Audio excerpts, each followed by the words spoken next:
Okay, let's unpack this. You know how quickly the news cycle moves. Sometimes a truly monumental decision gets announced, and before you know it, poof, we're on to the next headline, chasing the next big story. But some stories are just too big, too foundational, really, too critical to the very fabric of our government to just glance over. This deep dive is about one of those stories, a landmark ruling that's not just shaking up Washington, but also sending, well, pretty significant ripples across global markets, and maybe even into your wallet. Today, we're diving into a truly fascinating and high-stakes clash between the executive branch and the judiciary. Our focus.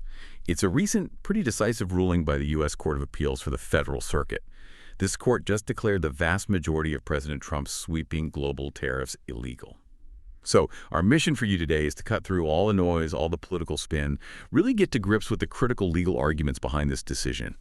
We want to explore the immediate economic and political fallout that's already happening, and then look ahead. What does this mean for the Supreme Court this fall? For the 2026 and 2028 elections, even for key partners like India.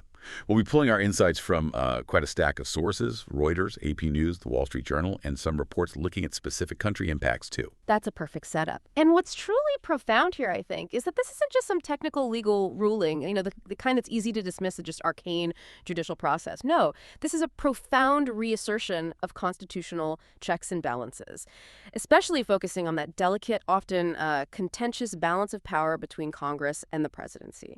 The implications here are incredibly broad. We're talking everything from the prices you pay for everyday stuff at the store right through to the U.S.'s standing on the global trade stage. It's relationships with allies, adversaries, everyone. We're talking about policies affecting trillions in global trade, impacting everything from the cost of your next phone to the strategic alliances the United States maintains around the world. It's really a civics lesson playing out in real time right before our eyes with extraordinarily high stakes for all of us. Okay, so let's start with the big news then. The pivotal moment that really kicked all of this off. On August 29, 2025, the United States Court of Appeals for the Federal Circuit delivered what you can only really describe as a major blow to President Trump's signature trade policy. And it was the en banc panel. Just to underscore that for you listeners, en banc isn't just, three judges weighing in. It's the entire active court, which sends a much louder, more unified signal about how serious the issue is, how convinced the court is. This wasn't some narrow little opinion, and this full court voted 7-4 to uphold a lower court's decision, declaring that most of Trump's sweeping global tariffs are, in fact, unlawful. This ruling, well, it immediately rattled global markets. It energized critics who've been pretty vocal about these tariffs for a while, and it definitely sharpened the ongoing debates over the balance of power in Washington. Now, while the decision invalidates several key executive orders that propped up these tariffs, it's really important to note this. The tariffs actually remain in place for now. They're pending and anticipated, and let's be honest, highly likely, appeal to the Supreme Court. Right. And to really grasp the significance of this ruling, we kind of need to trace the origins of these particular tariffs, because they represent a pretty distinctive approach to trade policy. President Trump's second term has been fundamentally defined by this aggressive, expansive use of tariffs, explicitly positioning them as a central tool of his America First economic nationalism. This specific tariff regime, it really started back in February 2025. That's when President Trump invoked the International Emergency Economic Powers Act, IEEPA, for short, to impose what his administration called trafficking tariffs.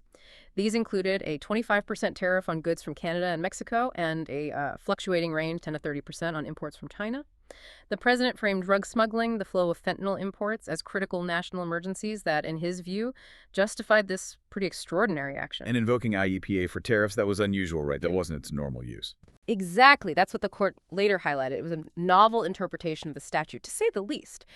Historically, IEEPA, it was enacted back in 1977, it's been primarily used for things like freezing assets, assets of hostile foreign governments, individuals, terrorist groups, or imposing sanctions for human rights abuses, nuclear proliferation. Think about freezing Iranian assets during the hostage crisis, or sanctions on Russia after the Ukraine invasion. Those are the traditional uses. It was never explicitly or even implicitly, really, used to levy broad tariffs on a huge range of imported goods like this. Then, Building on that, in April 2025, Trump signed Executive Order 14257. This launched what he called reciprocal tariffs. This was even more sweeping. A baseline 10% duty on nearly all imports, with higher rates slapped on nations accused of unfair trade practices. This order was massive in scope. We're talking an estimated $2 to $3 trillion in trade affected, covering almost everything you can think of: electronics, clothes, furniture.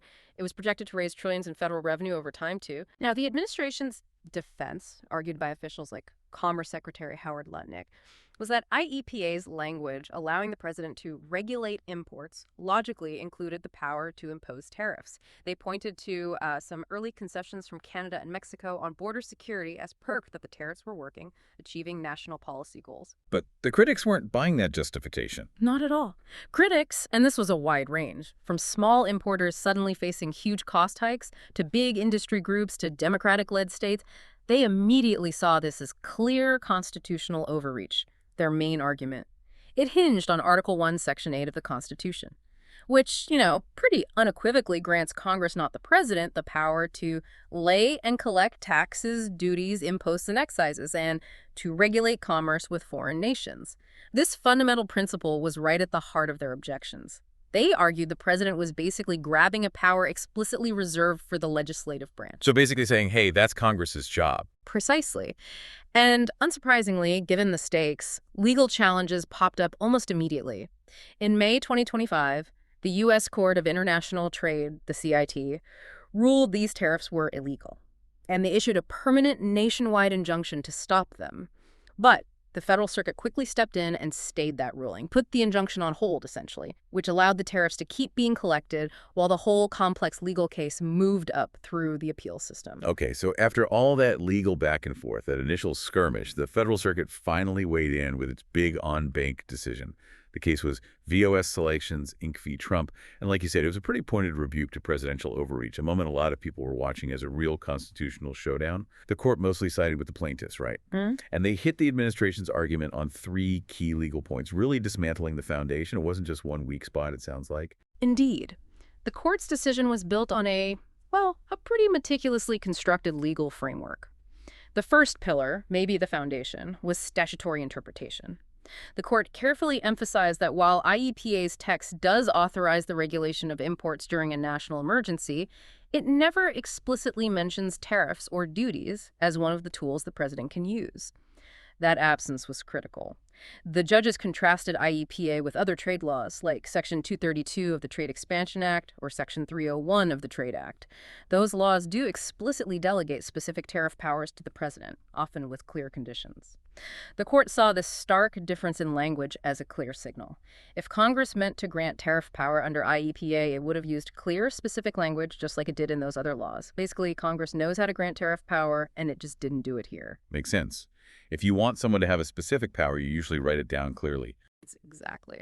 The second pillar, and this one's been increasingly influential with the current Supreme Court, was the major questions doctrine. Citing recent big precedents like West Virginia v. EPA and Biden v. Nebraska, the majority held that actions this economically and politically significant, remember, $2 to $3 trillion in trade affected, require clear congressional authorization, which EPA just doesn't provide.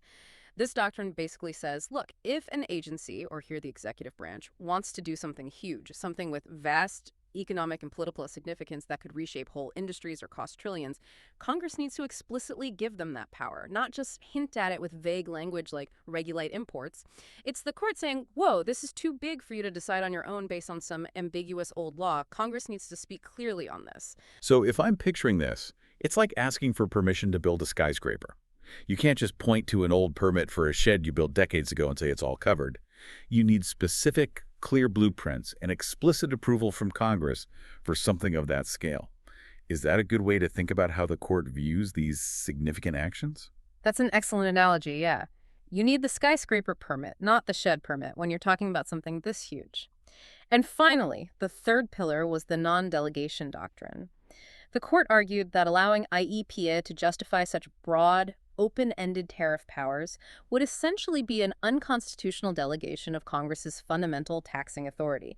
Congress can't just hand over its power to tax without setting clear rules, clear guidelines, what the courts call intelligible principles for how the executive should use that power.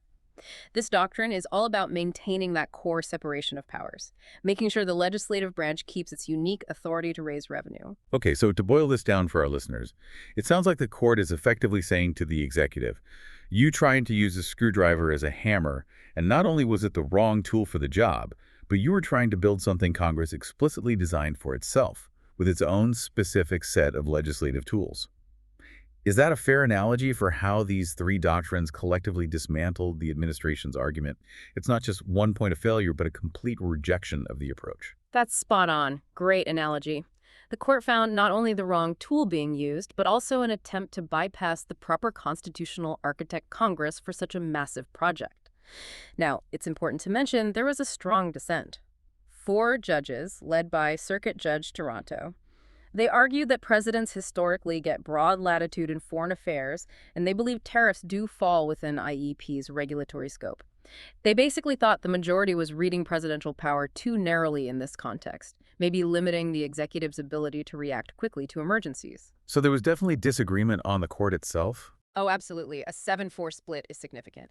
So what was the immediate practical outcome? Well, the majority invalidated 5 of Trump's executive orders tied to these tariffs. But, and this is a crucial detail, they also vacated the original nationwide injunction from the lower court, the CIT. What that means is, instead of a sweeping, immediate stop to all tariffs everywhere, the Federal Circuit sent the case back down, back to the Chief Judge of the Court of International Trade to craft narrower remedies tailored specifically to the plaintiffs, the companies that actually brought the lawsuit. So the immediate impact on all tariffs is a bit more limited, pending further court action and that big Supreme Court appeal everyone expects. It's not a complete instant rollback, but a very clear legal ruling setting things in motion. Right. So with this landmark ruling dropping, you could just imagine the shockwaves. The political world absolutely lit up. The reactions were swift, pretty predictable, honestly, and incredibly polarized, really just highlighting the deep divides we see, not just in D.C., but everywhere, right? Even globally. It was like an echo chamber kicked into high gear, everyone from politicians to economists to regular folks weighing in. Absolutely. The responses were a stark, almost instant mirror of today's political alignments. And we saw immediate jitters in economic circles, too. The Trump administration, well, as you'd expect, they blasted the decision, called it an egregious example of judicial overreach. President Trump himself, speaking to reporters, warned the ruling would destroy presidential power, and he immediately vowed an appeal to the Supreme Court, framing it as a direct attack on his ability to protect American interests. His supporters strongly echoed this. They argued these tariffs had successfully boosted U.S. manufacturing, brought jobs back, and pressured countries like Canada and China into negotiating better trade deals for the U.S. They saw the court's decision as basically undermining critical leverage and national security. And on the other side, big celebrations, I imagine. Oh, yeah. Opponents of the tariffs, this diverse coalition of small businesses crushed by import costs, big retail chains, Democratic-led states, they celebrated it as a huge victory for constitutional checks and balances. And for you, the listener, this had a very real potential impact. Economists quickly crunched the numbers, estimating that U.S. households could collectively save nearly $1,800 a year if these IEEPA-based tariffs were ultimately lifted. That's a pretty significant chunk of change for families, right? Directly hitting their ability to afford everyday things, from electronics to clothes. So for many people, this wasn't just some abstract legal debate. It was about real money, their budget. It brought the whole constitutional fight right down to the kitchen table. That's a huge number for the average family, nearly $2,000. That's real money. But when the administration talks about bolstering manufacturing and bringing jobs back, and the critics talk about increased consumer prices, how do those conflicting economic stories get weighed, either in the public debate or, maybe more importantly, in the court's legal thinking? Is it purely about the law, or do these economic impacts sneak in somehow? That's a crucial question. In the courts themselves, the focus is almost entirely on the statute and the constitutional power balance. The judges aren't really weighing, is this tariff good or bad for the economy overall? They're asking, did the president have the legal authority under this specific law to do this? The massive economic impacts generally come into play as context for why the major questions doctrine applies, why clear congressional approval is needed for something so huge. But the impacts themselves aren't the deciding factor on legality. Politically, though, those conflicting economic realities are everything. Each side absolutely cherry-picks the data that supports their narrative.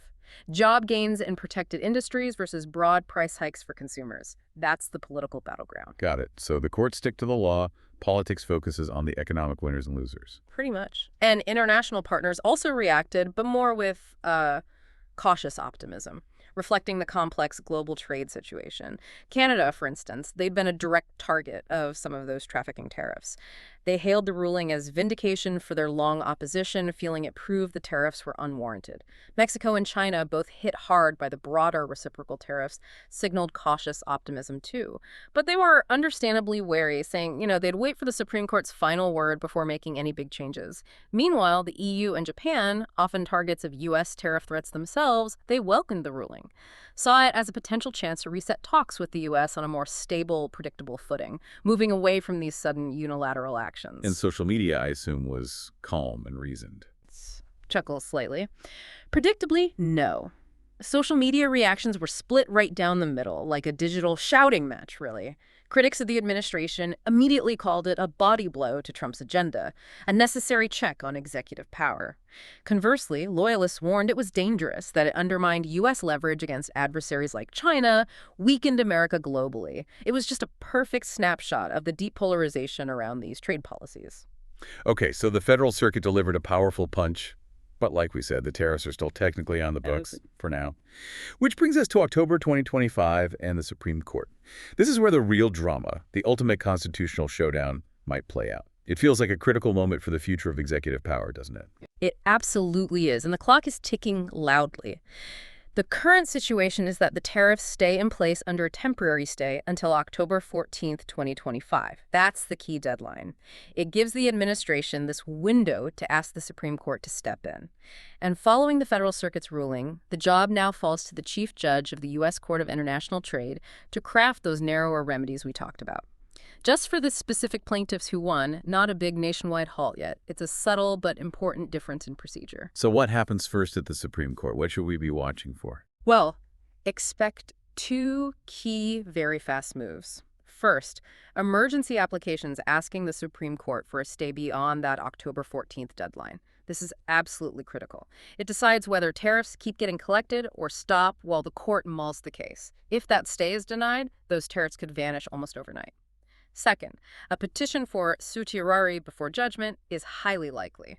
And just to clarify that for listeners, it's basically a legal shortcut, a way to fast-track the case straight to the Supreme Court, skipping the usual slower steps. Think of it like taking a legal private jet instead of the slow train. It signals the case's huge national importance and urgency. The justices use their emergency docket, often called the shadow docket, for exactly this kind of thing, interim relief in high-stakes, time-sensitive cases, to manage deadlines and avoid, immediate economic chaos. And based on the legal doctrines you mentioned earlier, are there clues about how the court might lean? There are definitely some strong signals, yes. The conservative majority on the court has consistently championed the major questions doctrine. We saw it in big cases like West Virginia v. EPA, Biden v. Nebraska. That doctrine demands clear congressional approval for policies with vast economic and political significance, and trying to find broad tariff power in IEEPA's generic regulate imports language. That cuts strongly against this precedent. The court's been increasingly clear they won't just guess that Congress intended to grant massive powers based on vague old laws, especially when the impact is this huge. It's become a key tool for them to rein in perceived executive overreach. So that doctrine really works against the administration here. It seems to, yes. And another big development working against them is the recent overruling of Chevron deference in the Loper-Bright case. That basically means courts are now less likely to just defer to what an agency or the executive says an ambiguous law means. Before Loper-Bright, courts often gave the executive the benefit of the doubt if a law was unclear. Now, without Chevron, judges will use their own independent judgment to interpret those fuzzy statutes. They won't automatically side with the executive's broad reading. It shifts the burden, makes it harder for the administration to justify using IEEPA this way without explicit words in the law supporting it. It removes a kind of safety net they used to have. Okay, so major questions and no more Chevron deference.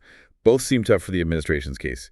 Is there anything working for them? Well, there is a counter-argument they'll definitely push. Foreign affairs deference. Historically, the court has given presidents broad latitude in foreign affairs.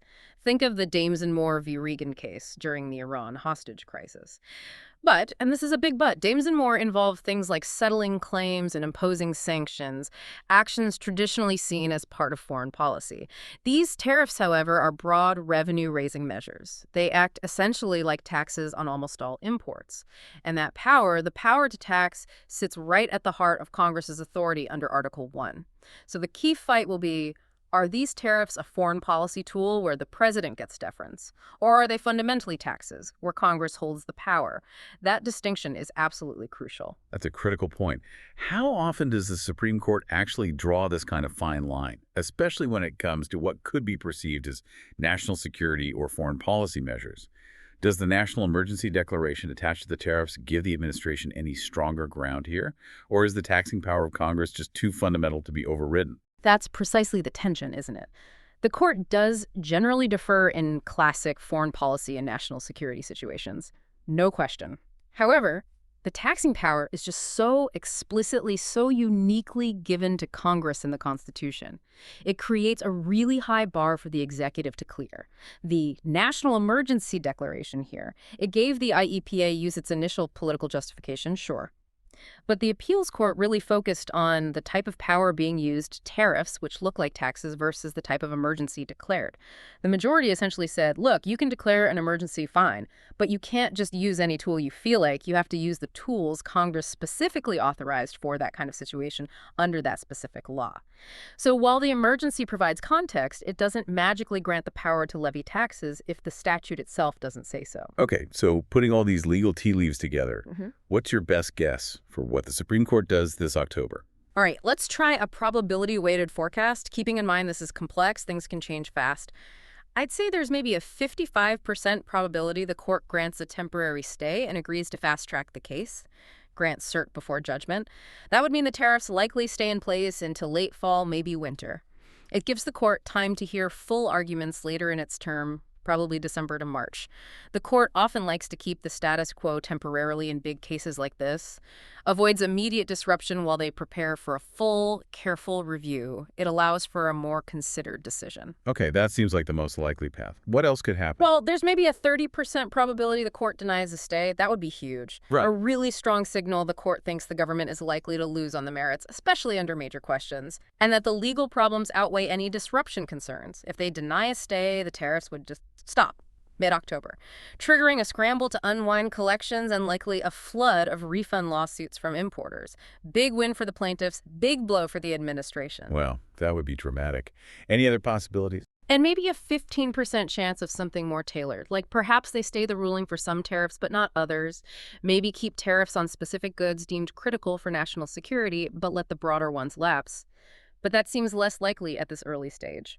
The court usually wants to address the core legal question, does the president have this power under IEEPA, rather than getting into piecemeal fixes right away. Crucially, though, no final decision on the merits in October, right? This is just about the stay. Exactly. A final ruling on whether the tariffs are ultimately legal or illegal, that's highly unlikely by October. The court's new term only starts October 6th. Big decisions like this usually don't come down until the following spring, maybe June 2026. So any order we see in October will almost certainly be about the stay. Do the tariffs continue while the case proceeds, or do they stop? It sets the stage for the main event, doesn't end the fight. That's a really helpful roadmap for the legal path ahead. But you mentioned earlier this tariff ruling isn't happening in a vacuum, right? When you connect it to the bigger picture, it seems to reveal something pretty significant about this administration's whole approach to governing. It goes way beyond just trade policy. It feels like a deliberate pattern of executive action. That's precisely the point, yeah. The Federal Circuit's tariff decision really needs to be seen within this broader, discernible pattern of how this White House operates, how it makes decisions, how it implements policy. First, we've definitely seen a highly centralized, EO-first governance style. Signature policies, especially the ones aimed at fulfilling big campaign promises, often arrive as these sweeping executive actions, and they're often justified under emergency powers or, little-tested authorities, just like we saw with the IEEPA tariffs. It highlights a governing style that consistently seems to prioritize speed, unilateral control, and often the spectacle of action over the slower, more deliberate work of building congressional consensus, doing thorough interagency review, and making sure the policy is legally solid for the long haul. It's very top-down. Like a command and control center rather than a collaborative process. Kind of, yeah. Second, there's this strong sense of a campaign brain driving the governing spine. The administration leans heavily on trusted political hands, people with direct lines to the Oval Office, maybe more than traditional bureaucratic experts. You see Chief of Staff Susie Wiles, a longtime campaign strategist running the West Wing. That signals a kind of war room style that values speed, loyalty, direct action over maybe getting deep interagency agreement or careful legal vetting from career folks. Key figures like Commerce Secretary Lutnick and USTR Jamison Greer confirmed back in February they're anchoring this tariff push, publicly defending the America First trade vision, often taking a pretty confrontational tone. And that leads right to the third point. Messaging by confrontation. Whether it's tariffs or immigration or security rules, the White House frequently seems to court controversy. This doesn't feel accidental. It looks like a deliberate strategy to signal toughness to the base, energize supporters, often by creating a clear us versus them fight. But that approach inevitably triggers quick legal challenges. And some of those challenges, as we're seeing with tariffs and other areas, the administration has lost or had their policies significantly narrowed by federal courts. It's a high-stakes gamble on the legal front, basically trading potential long-term durability for immediate political splash. Okay, so given that executive approach, that focus on speed and EOs, you have to wonder, why hasn't Congress pushed back harder, especially when you hear whispers that some Republicans privately have doubts about these broad executive actions? You'd think constitutionally they'd want to guard their own power, particularly over something as basic as taxes and tariffs. What's holding them back? It's a really valid question, and the answer, I think, lies squarely in the current legislative reality. It's marked by these razor-thin majorities and intense partisan pressures, especially with elections always seeming to be just around the corner. First, Republicans control both chambers right now, but with unified but very thin GOP majorities. We're talking something like 219-212 in the House, 53-47 in the Senate. Those slim margins leave leadership with almost zero room for error, zero room for internal rebellions. In practice, that lets leadership effectively block oversight votes or anti-tariff resolutions, even if some Republicans are privately worried about the economic costs or the constitutional questions. Every single vote counts, so party discipline is paramount. So fear of upsetting the leadership keeps members in line. That's part of it. Second, partisan incentives and the ever-present primary threat play a huge, often unspoken role. Reporting from the Hill suggests many GOP lawmakers privately do worry about the tariffs, maybe hearing from businesses back home, but publicly. They align with the administration. There's immense pressure from party leaders, from the White House itself. With primaries always looming, redistricting changing the game, and a president who clearly rewards loyalty and punishes dissent. Well, few members want to risk their careers by being the face of an internal revolt. It's a powerful incentive structure that puts political survival first, often ahead of potential policy disagreements. Breaking ranks could mean facing a nasty primary challenge, maybe funded by allies of the White House. That primary threat is real. Very real.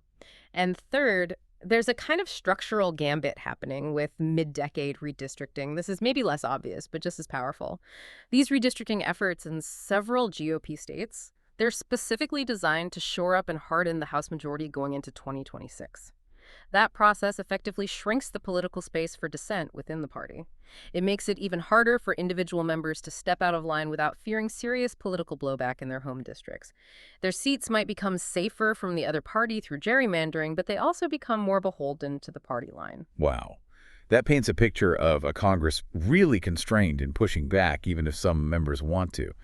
But here's where it gets really interesting, because this executive approach isn't just about trade, is it? We're seeing almost identical constitutional battles playing out over immigration enforcement. It sparked a whole separate wave of legal challenges all across the country. It really feels like the judiciary is consistently pushing back against the edges of executive power, no matter the policy area. That's absolutely correct. The parallels in immigration enforcement are striking, and they really reinforce this broader pattern we're discussing.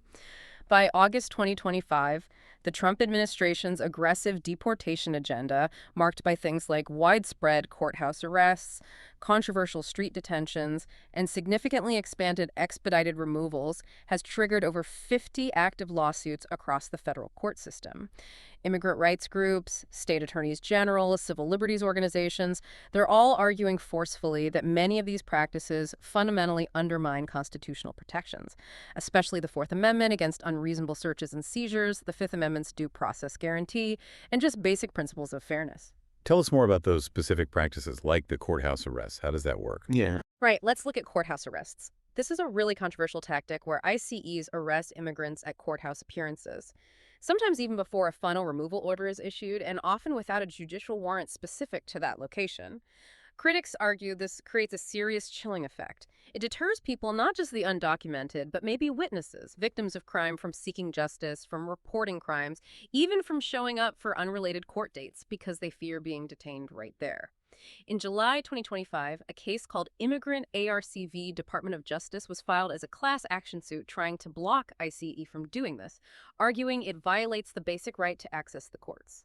The ACLU also launched major lawsuits in August 2025, accusing the administration of weaponizing these arrests simply to meet daily arrest quotas, which further discourages people from participating in the legal system. And federal judges in places like New York, Oregon, California have agreed these claims have merit. They've issued temporary restraining orders, TROs, halting these detentions in certain areas, citing threats to fundamental fairness and potential violations of law and the Constitution. By August, reports suggested over 1,500 such courthouse arrests had happened under a February 2025 Executive Order EO 15201. So the courts are pushing back there too. What about the street raids? Yeah, beyond courthouses, there have been widespread reports of street raids and expanded expedited removals.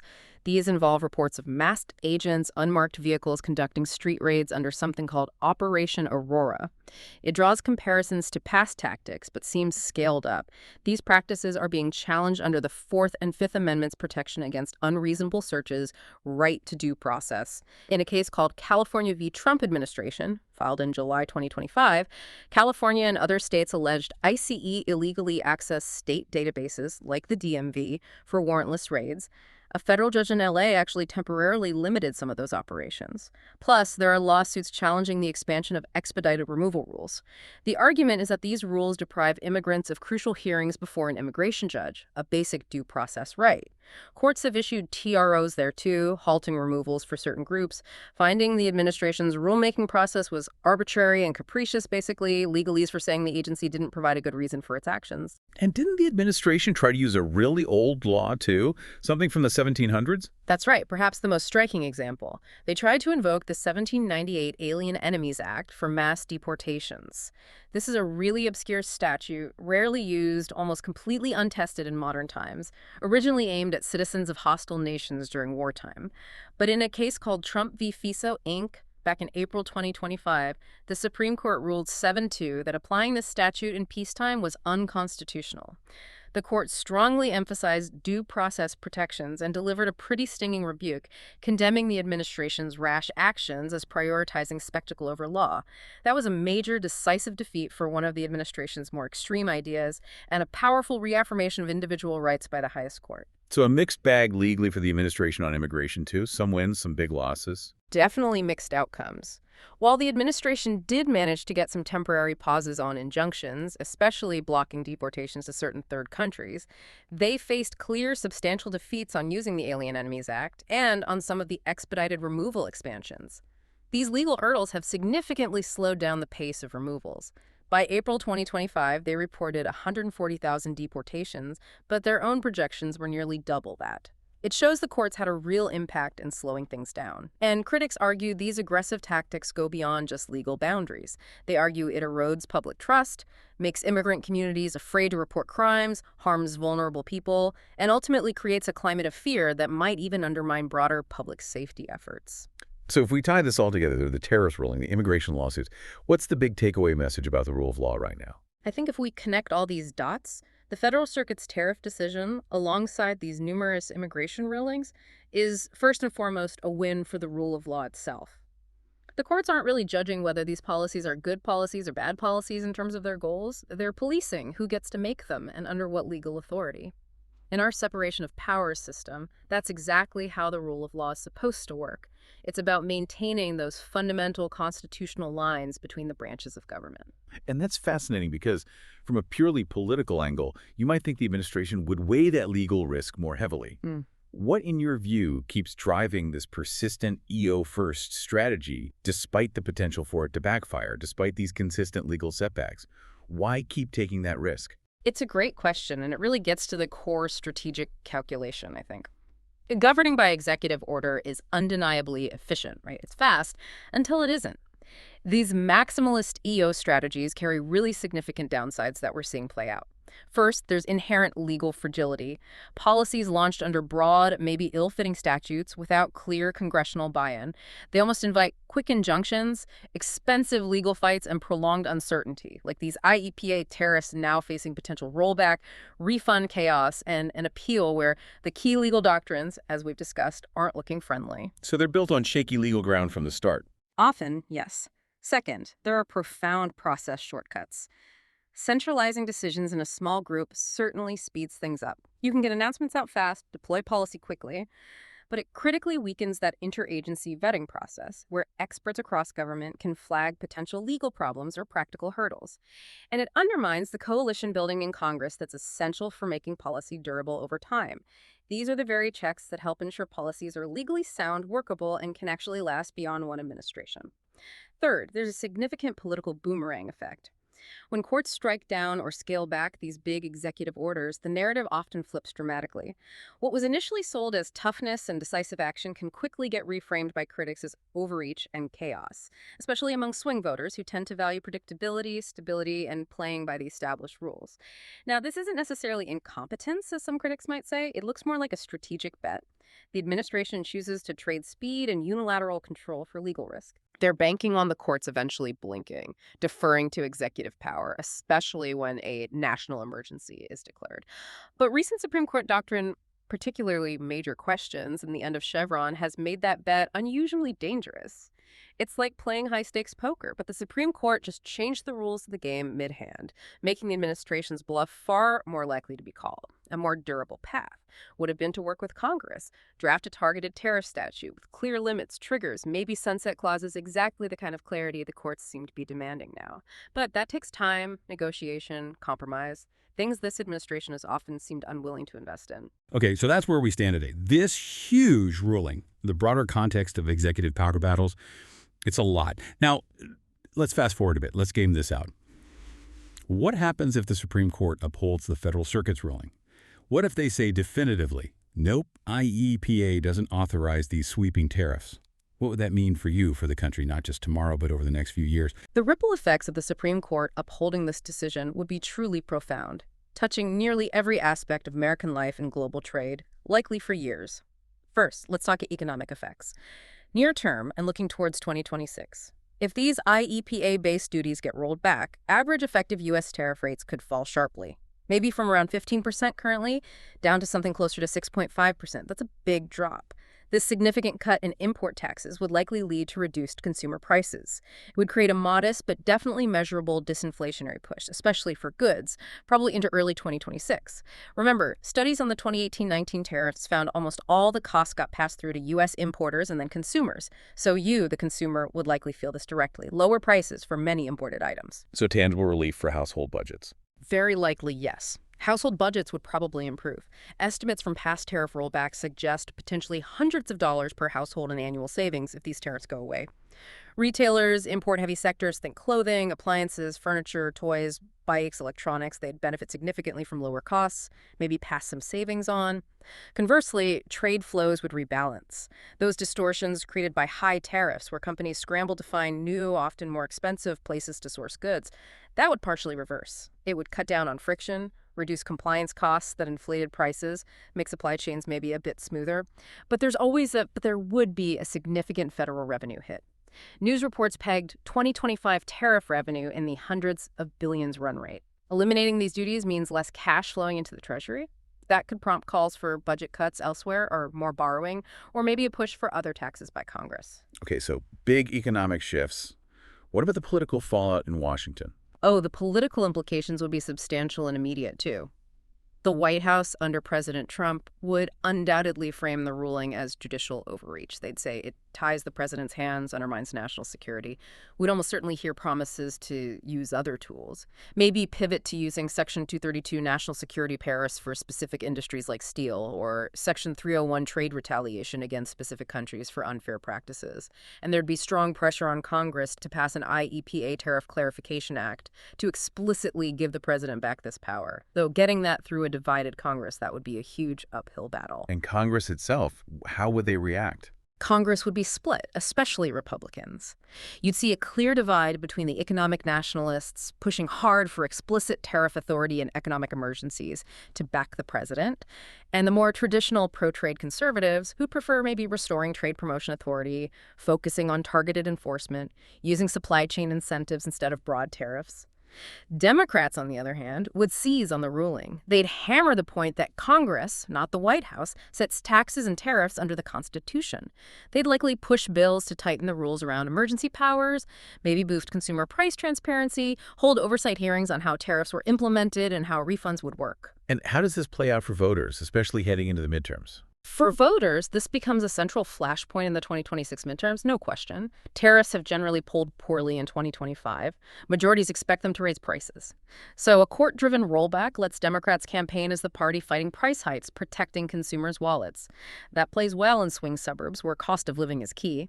Republicans, conversely, would argue the courts weakened America, undermine the president's ability to protect jobs and fight unfair trade. Expect heavy ad spending, intense messaging on both sides. Pocketbook politics will be a defining theme of that election cycle. And globally, how would allies and adversaries react if the tariffs came down? Globally, the dynamics would shift significantly, too. Allies like Canada, Mexico, the EU, Japan, they'd likely breathe a sigh of relief. Maybe pause any retaliation plans they had brewing. They'd push Washington for more predictable, law-based trade processes, moving away from these sudden executive actions. China. They'd welcome the relief from the broad tariffs, sure, but they'd almost certainly brace for the U.S. to pivot to those other tools. Section 301, Section 232, likely focusing more narrowly on tech and national security concerns rather than hitting everything. For financial markets, a court ruling clipping the broadest tariffs, generally seen as risk positive. Good for import-heavy retailers, consumer goods companies whose costs would fall. Maybe less good for some protected industries like steel and the Federal Reserve. They'd likely see it as slightly disinflationary for goods prices, which could factor into their thinking on interest rates. That's a huge landscape of effects, economic, political, global. How does this all potentially filter down to the next few election cycles? History often punishes the president's party in midterms, and thinking longer term, what about the potential heir apparent, the vice president? Could this affect his trajectory? Indeed. The political bill for these big executive actions, especially if they're struck down, will come due, particularly in the 2026 midterms. If the Supreme Court lets the IEEPA ruling stand, or even just declines to save the broadest tariffs this fall, that courts versus executive clash becomes a major campaign theme. Democrats hit hard on checks and balances, lower consumer prices. Republicans argue courts are weakening America, hurting the president's leverage. Either way, tariffs stay front and center in the political debate and the ads you see. And the pocketbook angle remains key. Absolutely critical. If broad tariffs unwind, goods inflation should ease, at least at the margin. That's a powerful talking point for Democrats, especially in those vital swing suburbs where cost of living bites hardest. Now, if the White House manages to successfully pivot to narrower Section 232 or 301 actions, the economic pain becomes more concentrated in specific industries, steel, maybe autos. But the overall narrative about prices, about the costs of the administration's trade approach, that will persist. Looking at congressional control, the House looks like a genuine toss-up for 2026. Republicans have a slight structural edge from redistricting, maybe, but they face those historical midterm headwinds against the president's party. The Senate map is also highly competitive. Democrats need 4 flips to get a majority. These economic outcomes, these legal rulings, they will directly impact those races, could easily sway outcomes in dozens of districts, several key states. Okay, so big implications for 2026. Now, looking further ahead to 2028, does this doom Vice President J.D. Vance's potential presidential run? If Trump doesn't run, he's seen as a frontrunner. Short answer, no, probably not doomed. But it definitely complicates his glide path to the nomination and maybe the general election. As the sitting VP, a major party fundraiser, yeah, Vance is well positioned for the GOP nomination if Trump steps aside.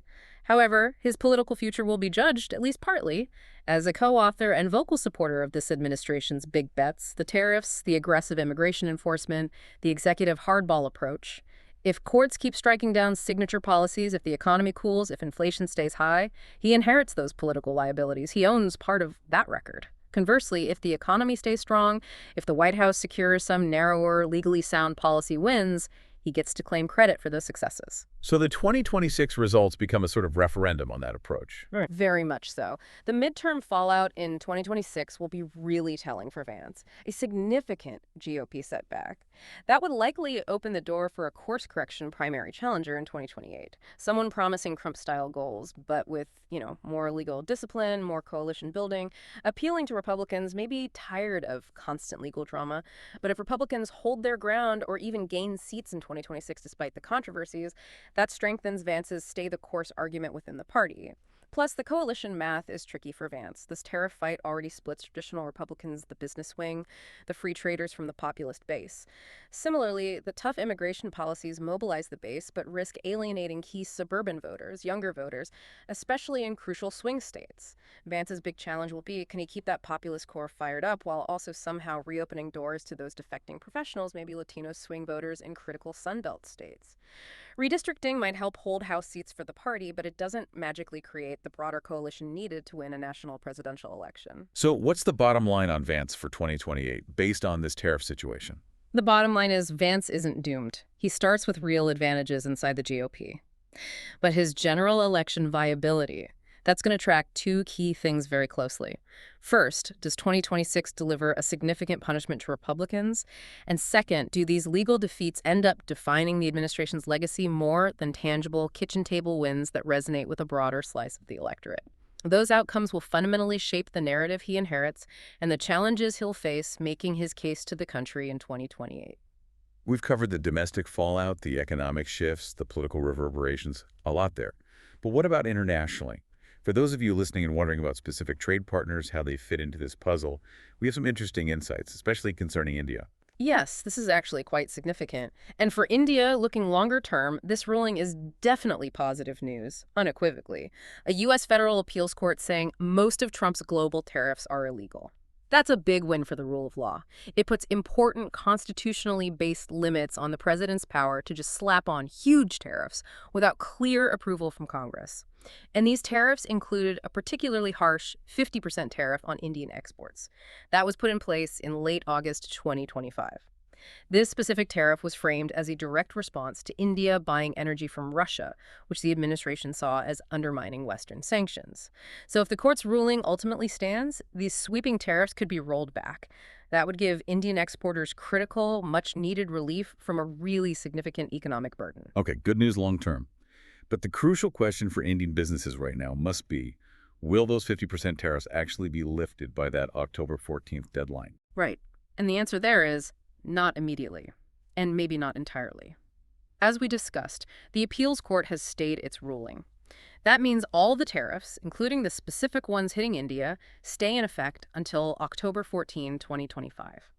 That gives the administration time to ask the Supreme Court to review the case.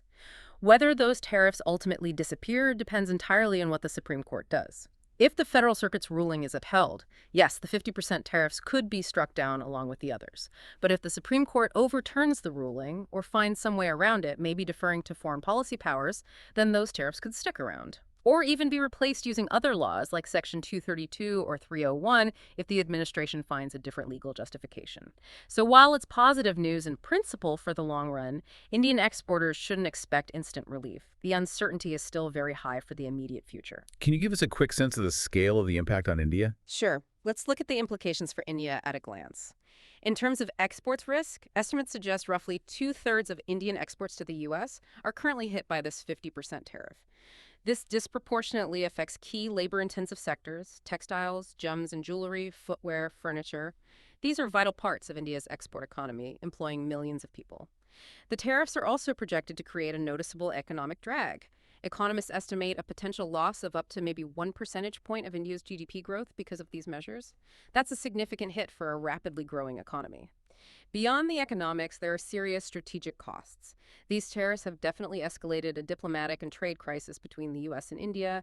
They threaten broader strategic cooperation, things like defense ties, tech partnerships, and they raise concerns about long-term alignment, especially when both countries see value in balancing China's influence. But the long-term outlook is more hopeful. A final ruling that confirms limits on presidential tariff power opens the door for a rollback. That could significantly improve prospects for bilateral trade talks, ease diplomatic tensions, deportations, especially if the legal steps align with diplomatic efforts. So the bottom line for India, short term, no immediate relief. Tariffs stay put while the Supreme Court decides.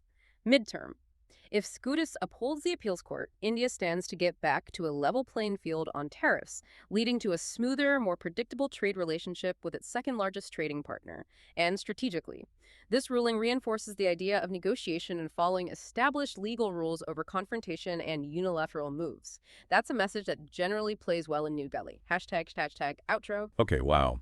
We've unpacked a lot today, haven't we? This deep dive into the Federal Circuit's ruling against President Trump's tariffs and the whole broader context of executive power. It really reminds you that these foundational checks and balances in our government, they're constantly being tested, constantly being pushed right to their limits. Whether it's trade policy affecting billions of dollars globally or immigration enforcement impacting thousands of lives domestically, it seems the judiciary is increasingly skeptical of these broad, sweeping emergency powers. They seem to be consistently pushing for clearer authorization from Congress when policies have such vast economic and political consequences.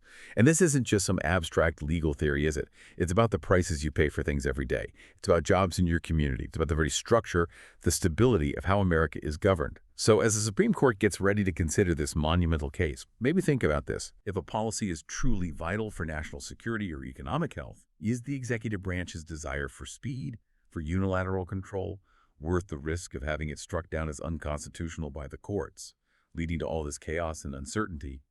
Or is the slower path, the more deliberate, often messy path of clear congressional action with all the compromise and debate that involves, is that ultimately the most durable, the most legitimate, and maybe the most effective way to govern in a democracy? Something for you to mull over as we all watch what unfolds in October and the months beyond. That's a profound thought to end on, yeah. And the lesson here, for any White House really, regardless of party, seems pretty clear. If a policy is going to touch billions, maybe trillions, in trade and prices, if it aims to reshape big chunks of the economy or society, the most durable, the most effective path, it probably starts on Capitol Hill. Draft the authority you need with clear limits, clear guidelines. Do the painstaking committee work. Give markets and allies predictability through that legislative process. And keep the courts out of the headlines by sticking strictly within those statutory lines. That's definitely not always the fastest path. It's certainly not the flashiest. But as this month's decision from the Federal Circuit shows so clearly, it is ultimately the surest and the most constitutionally sound way to achieve policy that actually lasts.